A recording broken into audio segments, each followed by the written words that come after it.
A federal agency is ordering up some oysters, hundreds of millions of oysters. Alex DeMetrick reports they're not coming out of the bay, they're going into it.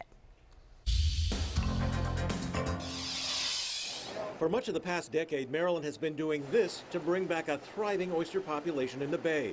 Riding those shells are baby oysters called spat that were raised in the lab. What we're doing is putting oysters over from the hatchery in a place that wouldn't naturally get a decent spat set. Now, an $800,000 federal grant from NOAA will be used to plant 1.5 billion oyster spat over the next 3 years. If these oysters grow and survive and then they reproduce so that you get a sustainable population in that area. If 1.5 billion over 3 years seems like a tall order, it isn't. Over 700 million that we planted from our setting tanks this year at the hatchery.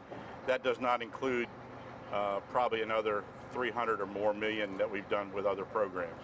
So we're probably over $1 billion already this year. The more oysters survive, the healthier the bay becomes. The more oysters we have, the better habitat we have. They also filter the water, so they're a good cleansing organism for the bay. With a long-term goal, likely decades away, of a Chesapeake once again abundant with oysters. Alex DeMetrick, WJZ Eyewitness News.